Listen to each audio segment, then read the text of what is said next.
बात करते हैं वेस्टर्न कोस्ट के बारे में बात कर चुके हैं। अब हम लोग बात करने वाले हैं ईस्टर्न कोस्ट के बारे में, पूर्वी घाट।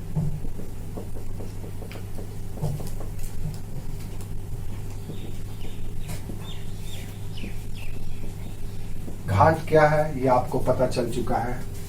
पश्चिमी घाट के बारे में हम देख चुके हैं कि महाराष्ट्र से लेकर के कन्याकुमारी तक है। सेम सिचुएशन यहाँ पर भी है। पूर्वी घाट की जब हम बात कर रहे हैं तो यानी कि भारत के मानचित्र का पूर्वी हिस्सा को हम पूर्वी घाट कहते हैं। और पूर्वी घाट पूर्वी कोस्ट हम पढ़ रहे हैं, ईस्टर्न कोस्ट तो पूर्वी तट होगा। तो पूर्वी तट की जब हम बात करते हैं तो यानी कि पूर्वी घाट के पूरब में। अब अगर आप पूर्वी घाट को देखें तो कुछ ऐसे है, बीच बीच में नदियों का कटाव है। महानदी कृष्णा, गोदावरी, कावेरी, इस तरह से नदियों का है। मुख्य मुख्य नदियां हैं जो काट करके सागर में प्रवाहित होती हैं। ऐसे आपको बहुत सारी नदियां मिलेंगी। तो पूर्वी तट की जब आप बात करते हैं तो यानी पूर्वी घाट के पूरब का क्षेत्र, और इस ओर बंगाल की खाड़ी है, बे ऑफ बंगाल है। इधर आपका पश्चिमी घाट है। तो पश्चिमी घाट और पश्चिमी तट को पढ़ चुके हैं। हमारा बचा पूर्वी तट के बारे में। पूर्वी घाट को भी हम लोग पढ़ चुके हैं। इसका विस्तार अगर देखा जाए तो बंगाल से लेकर के बंगाल के दक्षिण बेसिकली पूर्वी तट का विस्तार ओडिशा राज्य से होता है। ओडिशा से आंध्र प्रदेश,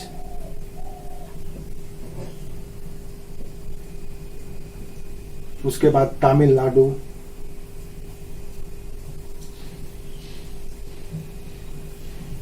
इन 3 राज्यों में विस्तृत है पूर्वी तट। उड़ीसा, आंध्र प्रदेश और तमिलनाडु। पश्चिमी तट हम देखे थे कि महाराष्ट्र, गोवा, कर्नाटक, केरल और तमिलनाडु, इन राज्यों में फैला हुआ था। तो इसका विस्तार ज्यादा था। ये कैसे बना था ये भी देख चुके हैं कि ये इसका निर्माण दरअसल सबमर्जेंस की प्रक्रिया के कारण हुआ था। जब पूर्वी घाट टूटा, धंसा, तो धंसने के बाद उस किनारे पर सागर का जल आया, हिंद महासागर का, उसका इरोजन कर करके इस तट का निर्माण किया था। यहाँ का सिचुएशन कुछ अलग है। तो सबसे पहले अगर आप इसका विस्तार देखें तो मुख्यतः 3 राज्य इसमें ये फैला हुआ है, ओडिशा में, आंध्र प्रदेश और तमिलनाडु में। अब एक सवाल ये उठता है कि कोस्टल प्लेन का मतलब क्या होता है। जैसे यहां भी हम लोग कोस्टल प्लेन पढ़े थे, तटीय मैदान। यहां भी हम तटीय मैदान की बात कर रहे हैं।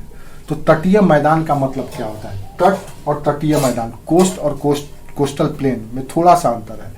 कोस्टल प्लेन बेसिकली एक सेटल्ड एरिया होता है, एक बसा बसाया एरिया होता है। वहां पे कल्चरल डेवलपमेंट या चेंज हो गया होता है, यानी कि वहां पे बस्ती होगा, सेटलमेंट होगा, आवास होगा, खेती बाड़ी हो रहा होगा, पॉपुलेशन रह रहा होगा। उसी एरिया को, उसी क्षेत्र को हम कोस्टल प्लेन कहते हैं। तो जब भी कोस्टल प्लेन की बात की जाएगी तो आपके दिमाग में आना चाहिए कि वो बसा बसाया एरिया है, वहां पे लोग रहते हैं, खेती बाड़ी करते हैं। अगर कुछ भी ऐसा नहीं है तो उसको हम सिर्फ और सिर्फ कोस्ट कहेंगे।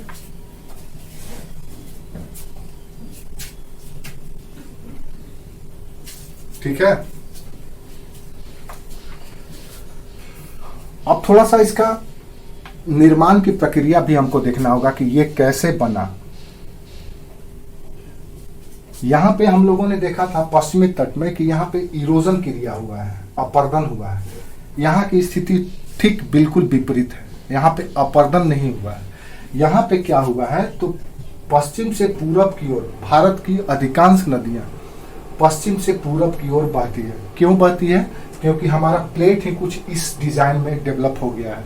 उत्तर पूर्व की ओर ऐसे धंसा हुआ है, उत्तर की ओर और उत्तर पूर्व की ओर हमारा प्लेट धंसा हुआ है। तो इस कारण से अधिकांश नदियां पश्चिम से पूरब की ओर प्रवाहित होती है। ये जो हमारा वेस्टर्न घाट है, इस वेस्टर्न घाट को हम माउंटेन भी मानते हैं इसको, फोल्डेड माउंटेन या मुर्दार पर्वत भी मानते हैं। और ये बात सत्य है पूरी तरह से। क्यों सत्य है? क्योंकि ये एक भूसन्नति था। ये एरिया अगर आप देखें तो ये जियोसिंक्लाइन था। जैसे हिमालय का निर्माण हुआ था टेथिस भूसन्नति से, उसी तरह से ईस्टर्न कोस्ट का निर्माण हुआ है कुडप्पा जियोसिंक्लाइन से, कुडप्पा भूसन्नति से, जो कि तमिलनाडु से लेकर के मालदा गैप तक फैला हुआ था। इसी में जब इधर से प्लेट और इधर से प्लेट का धक्का हुआ तो यहाँ के जो मटेरियल था वो ऊपर उठना शुरू हुआ और इस क्षेत्र में नदियों के द्वारा अवसाद ला करके समय समय पर जमा किया जाता रहा। उसी अवसादों का पर दोनों किनारे से, दोनों तरफ के प्लेटों से दबाव पड़ने के कारण ये ब्लॉक पर्वत के रूप में या फोल्डेड माउंटेन के रूप में डेवलप हुआ था। तो ये पूरी तरह से पूर्वी घाट हमारा फोल्डेड माउंटेन है, लेकिन ये हमारा माउंटेन नहीं है पश्चिमी घाट। ये क्या है? ये प्रायद्वीपीय पठार का किनारा है और ये भ्रंश होकर के टूट करके नीचे चले गया है। इसीलिए हमको ये पर्वत की तरह दिखता है, लेकिन ये पर्वत है नहीं। लेकिन ये पूर्वी घाट हमारा पर्वत है। इसीलिए पूर्वी तट के निर्माण की प्रक्रिया और पश्चिमी तट के निर्माण की प्रक्रिया में अंतर है। क्या अंतर है? तो ये इरोजन से बना, अपर्दन से, तो ये डिपोजिशन से बना। अब डिपोजिशन से कैसे बना या निक्षेप से कैसे बना? तो इसकी प्रक्रिया शुरू होती है, इन नदियों को आपको जेहन में रखना होगा। गंगा, गोदावरी, कृष्णा, कावेरी, महानदी, ये सारे नदियों को आप अपने दिमाग में रखिए और सोचिए कि ये नदी उस समय से प्रवाहित हो रही है जब यहाँ पे फोल्डेड माउंटेन भी नहीं था। ये नदियां निरंतर इस ओर प्रवाहित होने लगी। कब से? जब इंडियन प्लेट तिब्बतियन प्लेट से टकराने के बाद ऐसे हो गई और ये सारी नदियां पहले पश्चिम की ओर प्रवाहित होती थी, लेकिन जैसे ही प्लेट इस ओर झुका ये नदी अपनी मार्ग बदल के पश्चिम से पूरब की ओर बहने लगी। अब ये नदी बहने के दौरान अपने साथ अवसाद भी लेकर के आती थी और ला करके इन किनारों पे अवसादों को या वेस्ट को डिपोजिट करना या जमा करना शुरू की और इसी डिपोजिशन से इस मैदान का निर्माण हुआ, जिसको हम पूर्वी तटीय मैदान कहते हैं। यहाँ पे कोई लैंडस्लाइड नहीं हुआ, यहाँ पे कोई सबमर्जेंस की प्रक्रिया नहीं हुई जैसा यहाँ पे हुआ था। तो यहाँ पे निर्माण की प्रक्रिया थोड़ी सी अलग है। और एक और बात, यहाँ पे हमको पास नहीं मिलता है, घाट नहीं मिलता है, जैसा कि हमको पश्चिमी घाट में मिलता था। थाल घाट, भोर घाट, पाल घाट, सेन्नाकोट्टा जैसे आप पासेस देखें, यहाँ पे नहीं मिलता है। क्यों नहीं मिलता है? क्योंकि ये भ्रंशित नहीं हुआ, टूटा नहीं है। यहाँ पे जब भ्रंश हुआ, फोल्डिंग हुआ, तो टूटने के बाद बीच बीच में घाट भी टूटा। जैसे मान लीजिए कोई चीज को तोड़ते हैं आप, तो बीच अगर ऐसे तोड़ेंगे तो बीच में कहीं देखिएगा इधर से ऐसे टूटेगा, फिर बीच इधर वाला खाली हो जाएगा, फिर इधर टूटेगा, इधर का खाली हो जाएगा, इस तरह से टूटता है। अगर किसी चीज को आप ब्रेक करते हैं तो ब्रेक करते समय आपको मिलेगा ऐसी रचना। आप फिर इधर की जो रचना होगी कुछ इसी शेप की होगी जो एक दूसरे में फिट हो जाएगा। और ये पूरे कॉन्टिनेंट में ही होता है, पूरे महाद्वीप में ही, धरती के जितने भी महाद्वीप हैं, जितने भी कॉन्टिनेंट बने हैं, इसी ब्रेक के वजह से हुआ है, इसी टूटन के वजह से हुआ है। अलग अलग प्लेट, जो 7 मेजर प्लेट है, वो सब के सब प्लेट आपस में अगर आप चाहें तो जोड़ सकते हैं। इसी को जिगसॉ फिट कहा गया है। वेगनर महोदय ने इसको जिगसॉ फिट किया कहा। तो ये पश्चिमी घाट इसी टूटन के कारण उसमें पास बना, लेकिन यहाँ पे हमको पासेज नहीं मिलता है। क्यों नहीं मिलता है?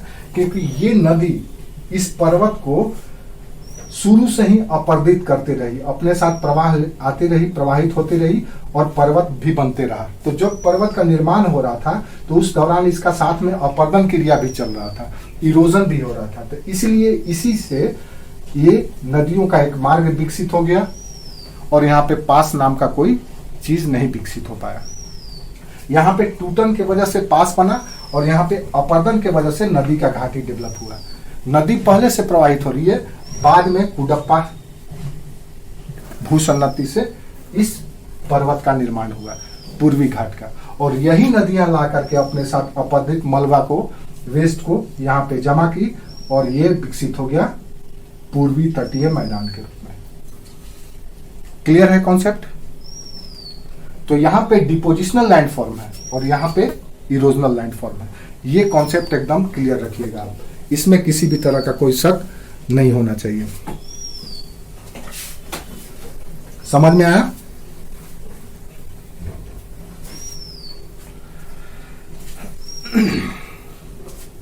समझ में आया? अब इसका हम लोग देखते हैं बाउंड्री, कि पश्चिमी तट का बाउंड्री क्या है, उत्तर में कहाँ तक फैला हुआ है, पश्चिम में कहाँ तक है।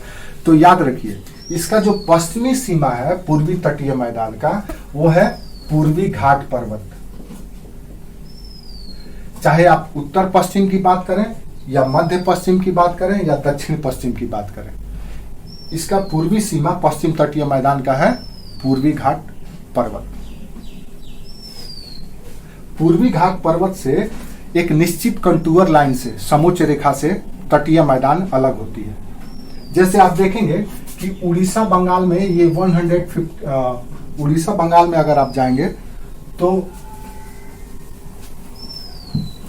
75 मीटर, तमिलनाडु आंध्रा में आएंगे तो 100 मीटर और तमिलनाडु में आएंगे तो 150 मीटर के कंटूर लाइन से अलग होता है।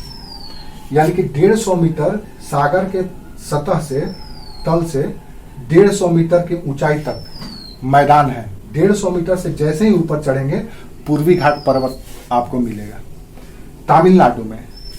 आंध्रा में जाएंगे तो सागर सतह से, तल से 100 मीटर की ऊंचाई तक आपको मैदान मिलेगा। उससे ऊपर जाएंगे तो पूर्वी घाट पर्वत मिलेगा। उड़ीसा में आपको 75 मीटर की कंटूर लाइन है, यानी कि सागर के सतह से आप 75 मीटर मैदान की ओर जाएंगे तो उसके ऊपर जैसे 76 मीटर या 75.5 मीटर पर पहुंचेंगे पूर्वी घाट पर्वत शुरू हो जाएगा। तो इससे हमारा सीमा निर्धारित होता है। अब एक और सवाल आपके मन में उठ रहा होगा और इसके बारे में हम लोग बार बार चर्चा भी कर चुके हैं कि इधर का कंटूर लाइन ज्यादा है, इधर का कम है। क्यों कम है? तो उसका कारण प्लेट है, क्योंकि प्लेट ही हमारा इस फॉर्म में है, ऐसे है, ऊपर भी धंसा है और ऐसे भी धंसा है। तो पीछे का हिस्सा उठा हुआ है, जैसा कि हम लोग पिछले क्लास में देखे थे कि जो मालाबार तक है वो ऊपर उठा है और कोंकण और कन्नड़ का तट जो है वो धंसा हुआ है। क्यों? क्योंकि इस बीच में ग्रेट मयूर फॉल्ट है और ग्रेट मयूर फॉल्ट के उत्तर में पश्चिम का जो प्लेट है, भारत का पश्चिमी किनारा, वो दबा हुआ है और ये दक्षिण उठा हुआ है। तो ये उठा हुआ है, तो ऐसे जैसे ही उत्तर की ओर जाएंगे आपको धंसाव मिलेगा। समझ में आया?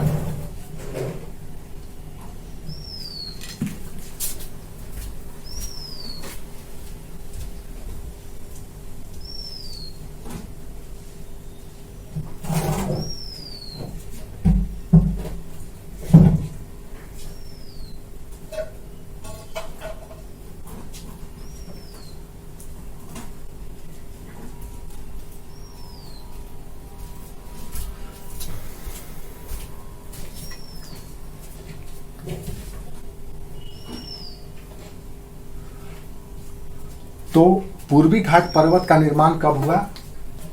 किससे हुआ? कुडप्पा भूसन्नति से हुआ। कुडप्पा भूसन्नति या जियो सिंक्लाइन से हुआ। हिमालय का निर्माण कैसे हुआ था? किस भूसन्नति से हुआ था? तो टेथिस भूसन्नति से हुआ था।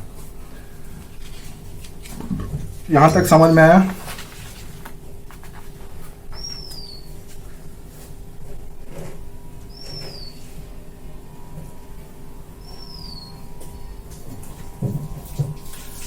तो आपको अगर पूर्वी तटीय मैदान को देखना है तो जैसे ही इधर से जाएंगे इधर आपको धंसाव मिलेगा। कहाँ तक मिलेगा? मालदा गैप तक। मालदा गैप के बारे में हम पहली बार चर्चा नहीं कर रहे हैं, पहले भी कर चुके हैं। तो मालदा गैप तक कुडप्पा, KUDDAPA, कुडप्पा चट्टान भी होता है, कुडप्पा रॉक्स। इस क्षेत्र के पुराने चट्टान को, आर्कियन चट्टान को कुडप्पा की चट्टान कहा जाता है। इधर की चट्टान को धारवाड़ चट्टान कहा जाता है, पश्चिम को। तो कुडप्पा भूसन्नति भी था। जैसे यहाँ पे हिमालय बना था तो एक टेथिस भूसन्नति था। भूसन्नति क्या होता है? तो वो संकीर्ण गहरा क्षेत्र जिसमें नदियों का मलबा जमा होता है उसको भूसन्नति कहा जाता है। और उसी पर दो प्लेटों के दबाव के कारण पर्वतों का निर्माण होता है। जितने भी फोल्डेड माउंटेन है, जहां भी फोल्डेड माउंटेन बना है उस जगह पे कभी ना कभी भूसन्नति रहा है, और उसी भूसन्नति या जियोसिंक्लाइन में नदियों के द्वारा अवसादों का जमा किया जाता रहा है। जैसे यहाँ पर भी उत्तर की ओर सारी नदियां आती थी, इधर से नदियां आती थी और ला करके यहाँ पे डिपॉजिट करती थी, और जब इधर से इंडियन प्लेट गया और उधर से उधर का दबाव पड़ा और इधर से इंडियन प्लेट गया तो यहाँ से हिमालय की उत्पत्ति हुई थी। तो इसी तरह से पूर्वी घाट भी हुआ। तो पूर्वी घाट एक फोल्डेड माउंटेन है, मुर्दार पर्वत है जो जियोसिंक्लाइन से बना है, और ये पश्चिमी घाट कोई पर्वत नहीं है बल्कि प्रायद्वीपीय पठार का ही कागार है या किनारा है जो टूट करके धंसा है। क्लियर है?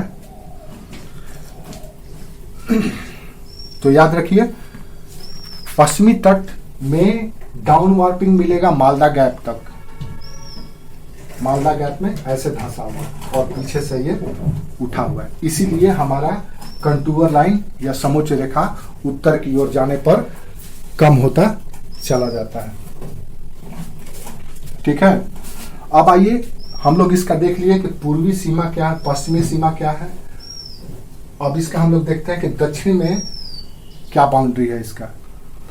तो दक्षिण के बाउंड्री को अगर इसका समझना है तो आपको देखना होगा पश्चिमी घाट इस तरह से फैला हुआ है, वेस्टर्न घाट। इधर है अन्नाईमुडी, उसके नीचे है नागरकोइल, और उसके नीचे तमिलनाडु में ही है महेंद्रगिरी। ये तीनों के तीनों पश्चिमी घाट का ही विस्तार है, आपको पता ही है। अब यही जो बाउंड्री है, ये जो हिल है अन्नाईमुडी, नागरकोइल और महेंद्रगिरी, ये तीनों के तीनों एक सीधी रेखा में है। इन तीनों को ही रीज कहा जाता है, रीढ़ है ये, पश्चिमी घाट का रीढ़। इसके पश्चिम का क्षेत्र पश्चिमी घाट और इसके पूरब का क्षेत्र पूर्वी घाट कहलाता है। अब यहीं से पूर्वी घाट के पूरब का क्षेत्र पूर्वी तट कहलाता है। यानी कि अगर इसका दक्षिण पश्चिमी सीमा देखें तो अन्नाईमुडी, नागरकोइल और महेंद्रगिरी पर्वत है। इसके पश्चिम में पश्चिमी घाट, इसके पूरब में पूर्वी घाट, और यहीं से पूर्वी तट आपका शुरू होता है। तो पश्चिमी तट या पश्चिमी बाउंड्री पूर्वी घाट और दक्षिणी पश्चिमी बाउंड्री इसका पश्चिम घाट पर्वत की ये तीन श्रेणियां हैं या रीज है। और यहीं पे दोनों अलग होता है, इधर पश्चिम घाट, इधर पूर्वी घाट, और पूर्वी घाट के उस तरफ पूर्वी तट, ईस्टर्न कोस्ट। समझ में आया?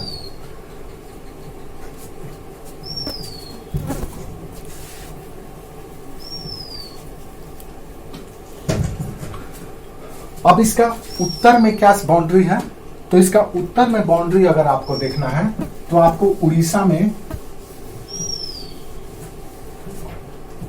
स्वर्णरेखा नदी जो झारखंड के पिस्का नगरी से निकलती है, रांची के पास नगरी है, वहीं से निकलती है। स्वर्णरेखा नदी इसकी बाउंड्री बनाती है, उत्तरी बाउंड्री। यानी पूर्वी तट का विस्तार उत्तर में स्वर्णरेखा नदी से लेकर के दक्षिण में तमिलनाडु के कन्याकुमारी तक है। कन्याकुमारी पश्चिमी तट का भी बाउंड्री है और पूर्वी तट का भी बाउंड्री है। तो यहां से लेकर के स्वर्णरेखा तक पूर्वी तट, और अगर पश्चिमी तट की हम बात करें तो कन्याकुमारी से लेकर के ताप्ती के मुहाने तक पश्चिमी तट, और कन्याकुमारी से लेकर के स्वर्णरेखा की मुहाने तक या स्वर्णरेखा के दक्षिणी किनारे तक पूर्वी तटीय मैदान है। स्वर्णरेखा के उत्तर वाला जो क्षेत्र है वो कौन सा क्षेत्र हो जाएगा? निचला गंगा का मैदान या बंगाल के मैदान। इसके उत्तर में निचला गंगा का मैदान, लोअर गंगेटिक प्लेन।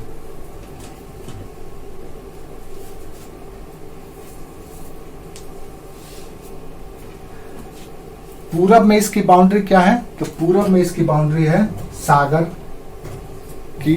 सागर का किनारा, यानी कि बंगाल की खाड़ी। तो ये हुआ इसका जियोग्राफिकल बाउंड्री, पूरब से लेकर के पश्चिम तक, उत्तर से लेकर के दक्षिण तक। अब एक और चीज देखना है यहां पर,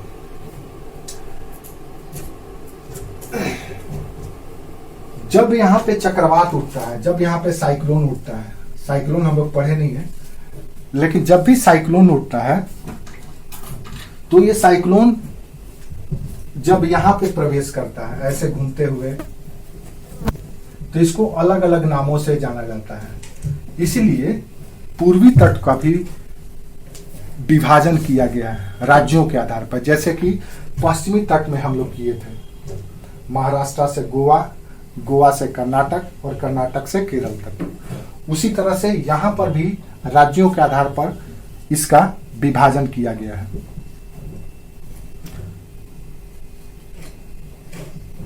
कैसे विभाजन किया गया है तो इसको हम लोग देखते हैं थोड़ा सा फ्रेश बना करके। और ये जो तटों का विभाजन है वो भी अपने आप में सवाल है, पूछा जा सकता है आपसे कि कौन सा तट कहां पे है, पूर्वी तट में कौन सा तट कहां पे है। तो अगर आप पूर्वी तट की बात करें, अब आगे बढ़ते हैं हम लोग, तो कोरोमंडल तट पूरी तरह से तमिलनाडु में फैला हुआ है। तमिलनाडु के आगे कोरोमंडल तट जिसको कहते हैं, इसके आगे आंध्र प्रदेश शुरू होता है।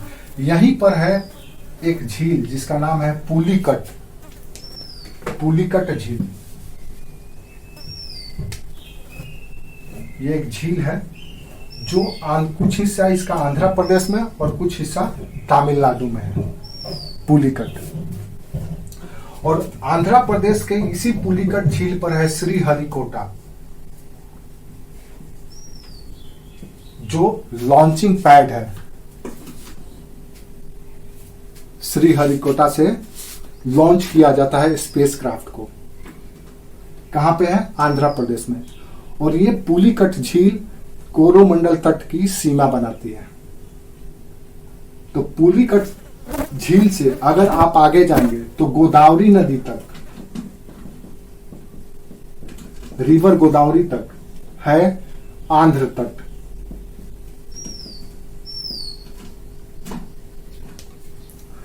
अब आंध्र तट को भी दो हिस्सों में बांटा गया है। जैसे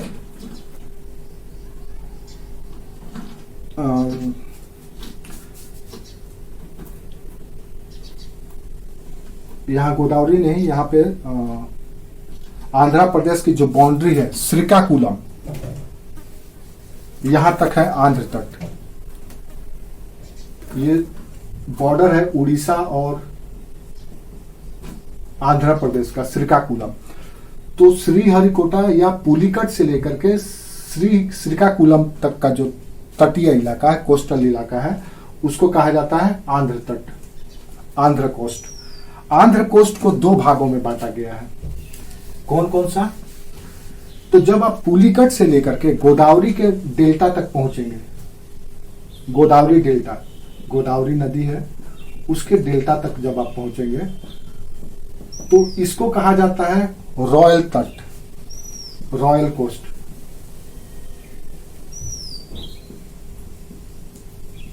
ये सवाल पूछा जाता है। और उसके आगे गोदावरी नदी से लेकर के, गोदावरी के डेल्टा से लेकर के श्रीकाकुलम तक का जो क्षेत्र है, श्रीकाकुलम, ये जो क्षेत्र कहलाता है, ये कहलाता है नॉर्दर्न सरकार, उत्तरी सरकार, उत्तरी सरकार तट। हम लोग इतिहास में भी पढ़ते हैं, विशेष करके हैदराबाद और कर्नाटक का जो युद्ध होता है, तो ब्रिटिशर्स को हैदराबाद स्टेट उत्तरी सरकार दे दी होती है मैसूर के सत्ता को कंट्रोल करने के लिए। और द्वितीय युद्ध जो हुआ था, आंग्ल मैसूर युद्ध, उसका कारण एक वजह उत्तरी सरकार भी था। और हैदराबाद के निजाम नाराज हुए थे कि उत्तरी सरकार को देने के बावजूद हमारी मदद ब्रिटिश सरकार नहीं करती है। तो तमिलनाडु तट के बाद आंध्रा तट शुरू होता है जो पुलिकट झील से लेकर के श्रीकाकुलम तक है। और इस तट को फिर दो भागों में बांटा गया है। पहला है रॉयल कोस्ट या रॉयल तट और दूसरा है उत्तरी सरकार। तो रॉयल तट है पुलिकट से गोदावरी के डेल्टा तक, और गोदावरी के डेल्टा से श्रीकाकुलम तक का जो कोस्टल एरिया है वो कहलाता है उत्तरी सरकार। अब एक सवाल यहाँ पर यह पूछा जाता है कि रॉयल तट में या रॉयल कोस्ट में आंध्र प्रदेश के कौन कौन से जिले आते हैं। तो याद रखिएगा, इसमें कर्नूल, कुडप्पा, अनंतपुर और चित्तूर, ये 4 डिस्ट्रिक्ट आते हैं आंध्र प्रदेश के रॉयल कोस्ट में। कर्नूल, कुडप्पा, चित्तूर और एक और है अनंतपुर। ये अक्सर ये यूपीएससी में क्वेश्चन पूछा भी गया है, अनंतपुर। ये 4 जिला आता है रॉयल कोस्ट में या रॉयल तट में।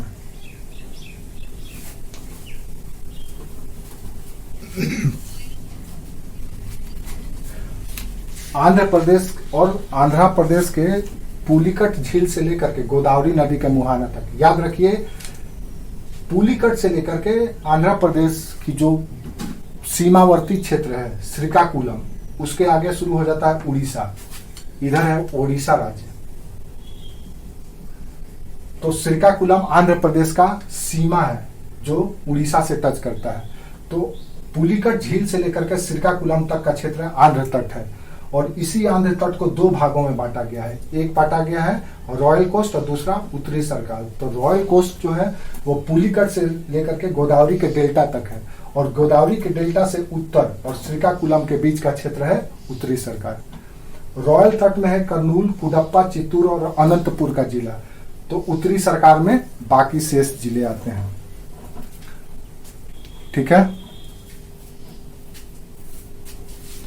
इसके बाद जो उड़ीसा का तट है उसको कहा जाता है उत्कल तट। उत्कल तट, UTTACAL, उत्कल, उत्कल का मैदान। इसी को उड़ीसा भी कहा जाता है, इसी को कलिंग भी कहा जाता है। ये 3 नाम है। तो उत्कल यानी उड़ीसा की बात हो रही है। ये जो कोस्ट है इसको उत्कल तट कहा जाता है। आपसे पूछा जाएगा उत्कल तट कहाँ पे है, तो वो है उड़ीसा में।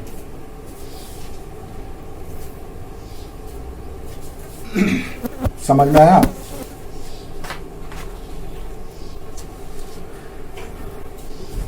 हाँ, तो ये हुआ क्लासिफिकेशन ऑफ कोस्ट, तट का वर्गीकरण।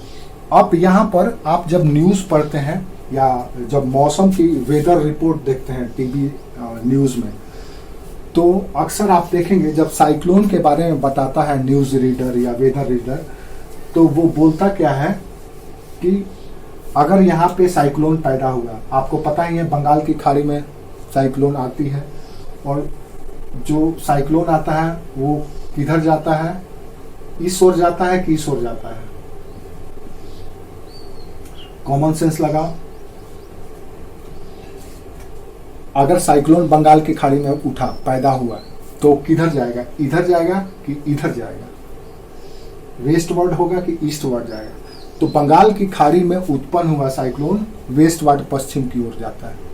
यहाँ भी कभी कभी, हाँ, यहाँ भी कभी कभी साइक्लोन पैदा हो जाता है, तो इसको जाना चाहिए इधर, तो चले जाता है इधर, चले जाता है इधर गुजरात में।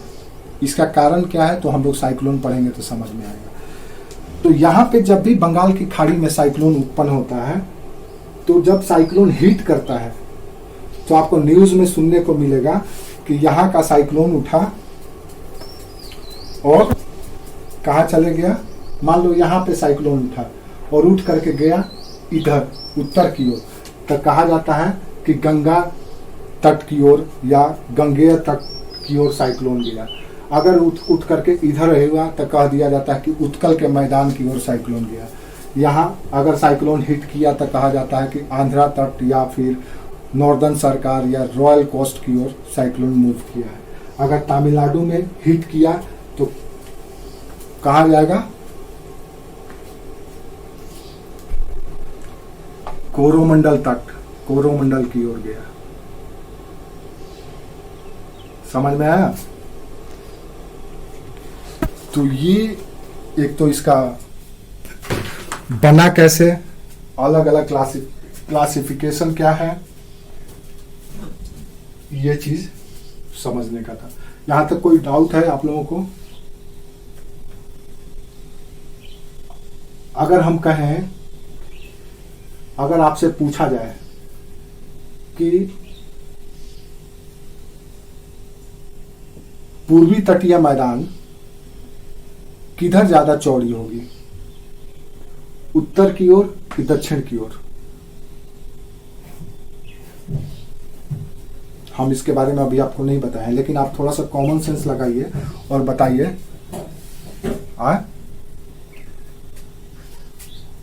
इधर ज्यादा चौड़ी होगी। Very good. क्यों चौड़ी होगी इधर?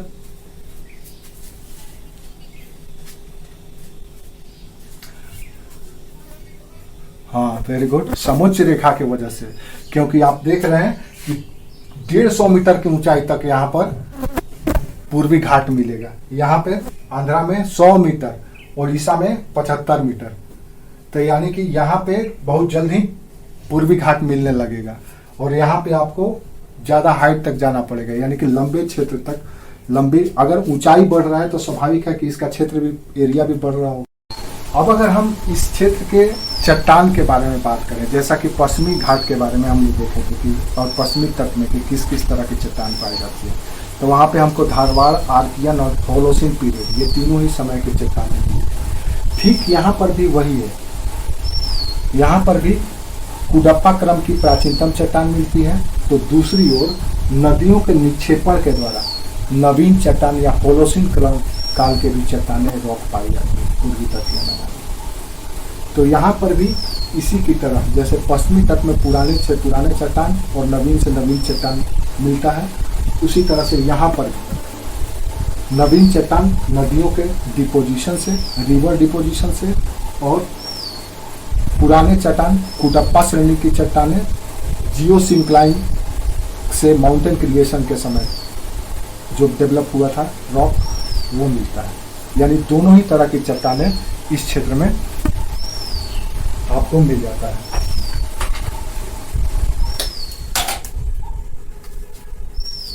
ठीक है।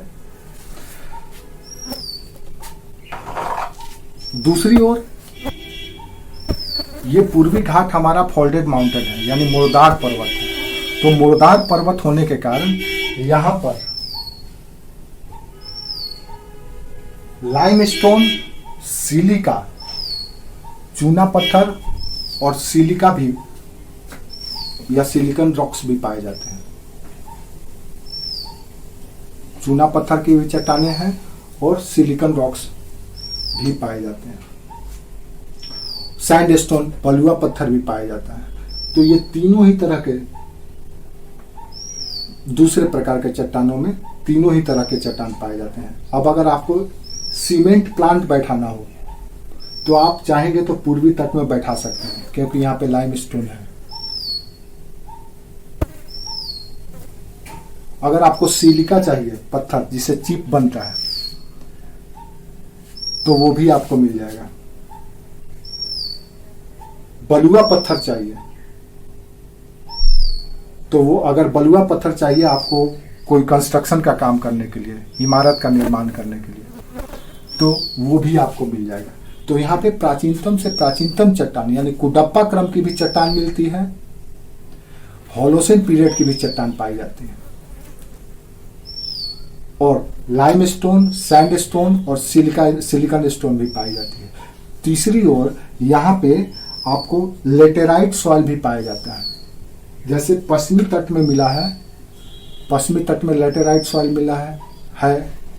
क्यों है, हम लोग बात कर चुके हैं कि भारत जब साउदर्न लेटीट्यूड में था, दक्षिणी अक्षांश में था, तो उस समय उच्च ताप और हाई टेम्परेचर और हैवी रेनफॉल के वजह से लेटराइजेशन हुआ था।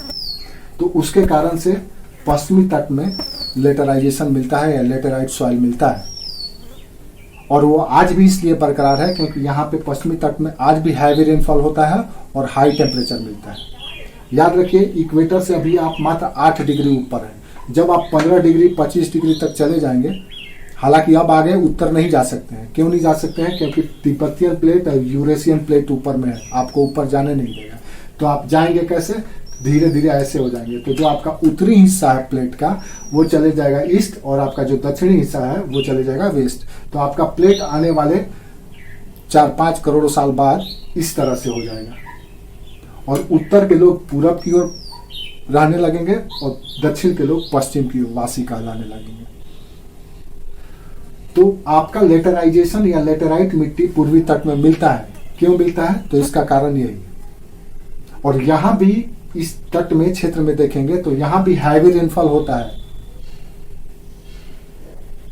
उच्च वर्षा होती है। क्यों वर्षा होती है? मॉनसून के कारण।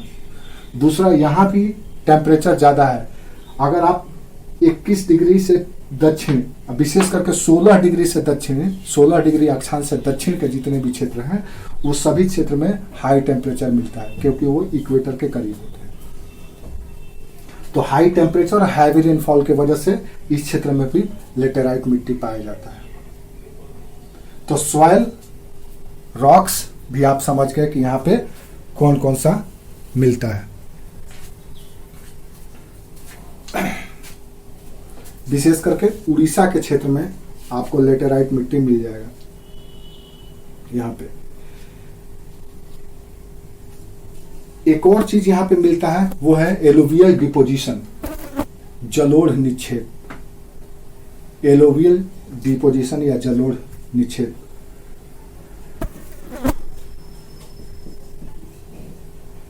जलोढ़ निक्षेप, जलोढ़ निक्षेप क्या है? तो आपको पता ही है कि ये पूरे तटीय मैदान में पश्चिम से पूरब की ओर नदियां बहती हैं, और ये नदियां तट पर ला करके अपने अवसादों को या वेस्ट को यहाँ पर जमा करते रहते हैं। विशेष करके महानदी, कृष्णा, गोदावरी, कावेरी, इन सभी नदियों के द्वारा पठार से, जो प्रायद्वीपीय पठार है, प्रायद्वीपीय पठार से अपरदन करके, इरोजन करके जो मटेरियल लेकर के आती है वो इन तटों पर जमा करती है। इसीलिए यहाँ पर एलोवियल डिपोजिशन या जलोढ़ निक्षेप भी पाया जाता है। ठीक है, यहां पे ऐसा कुछ भी नहीं है। क्यों नहीं है? क्योंकि नदियां ऊपर से गिरती है और एस्चुरी बना लेती है। तो यहाँ पे सारे के सारे डेल्टाई क्षेत्र हैं। कृष्णा का डेल्टा है, गोदावरी का डेल्टा है, महानदी का डेल्टा है, कावेरी का डेल्टा है, और वो एलोवियल डिपोजिशन है। यहाँ पे पुराना से पुराना जलोढ़ और नवीन से नवीन जलोढ़ दोनों मिलता है। यानी कि अगर आप नदियों के पश्चिम की ओर जाएंगे, अगर आप पूरब से पश्चिम की ओर जाएंगे तो इधर ओल्ड डिपोजिशन मिलेगा, और मुख की ओर आएंगे तो न्यू डिपोजिशन मिलेगा। यानी कि नवीन जलोढ़ इधर मिलेगा और इधर पुराने जलोढ़ मिलेंगे। तो ये फीचर्स हैं पूर्वी तटीय मैदान का। आज के लिए हम लोग इतना ही करेंगे। अगर आपको कुछ और पूछना है इसमें तो पूछ सकते हैं, किसी तरह का कोई कंफ्यूजन है, डाउट है। आगे करें कि रहने दें? हालांकि आज जितना पता है उतना याद रखेंगे तो बहुत है। इससे भी आपको बहुत सारे मदद मिल जाएंगे क्वेश्चन का आंसर ढूंढने में। एक और चीज याद रखिए कि पूर्वी तट की एक और विशेषता सैंड ड्यून, बालू का स्तूप, यहां पे पाया जाता है। बालू का स्तूप। अब आप सोचते होंगे कि बालू का स्तूप तो डेजर्ट रीजन का, इधर का फीचर्स है, थार मरुस्थल का फीचर्स है, यहां पे बालू का स्तूप क्यों मिलता है? आपसे पूछा जा सकता है कि भारत के किस तटीय मैदान में या भारत के मरुस्थल क्षेत्र के अलावा कहां पर बालू का स्तूप पाया जाता है? तो बालू का स्तूप कहां पे मिलेगा? वहीं पे मिलेगा जहां पे ओल्ड डिपोजिशन हो, नदियों का, पुराना जलोढ़ों का निक्षेप हो। होता क्या है कि नदियां जब अपने प्रवाह के दौरान अवसादों को जमा करती है, डेल्टा बनाते रहती है, तो ये डेल्टा एक तरह से डिपोजिशन के रूप में इकट्ठा हो जाता है, ढेर के रूप में, और बारिश के दिनों में ये भींगा हुआ रहता है। लेकिन जैसे ही शुष्कता बढ़ती है, गर्मी बढ़ता है, तो इसका जो ये है संरचना है वो भुरभुरा हो जाता है। अब भुरभुरा होने के वजह से क्या होता है कि इधर से आने वाली हवाएं और तटीय हवाएं और स्थलीय हवाएं दोनों मिल करके इसको तोड़ देती है और बहा करके ले जा करके इन किनारों में जमा करती है और एक स्तूप के शेप में डेवलप कर देती है, जिसको हम लोग सैंड ड्यून कहते हैं, बालू का स्तूप कहते हैं। तो बालू का स्तूप भी इस पूर्वी तटीय मैदान की एक अनोखी विशेषता है जो आपको याद रखना चाहिए। ठीक है, कैसे बनता है, इसका मैकेनिज्म क्या है? तो मैकेनिज्म यही है कि यही पुराने जलोढ़ जब भुरभुरे हो जाते हैं शुष्कता बढ़ने से, तो सागर तट से आने वाली हवाएं और स्थल की ओर से आने वाली हवाएं तोड़ करके इसको बहा करके लेकर के उड़ा करके जाती है और कहीं पे निक्षेप करते चली जाती है। उसी को कहा जाता है सैंड ड्यून या बालू का स्तूप। क्लियर है?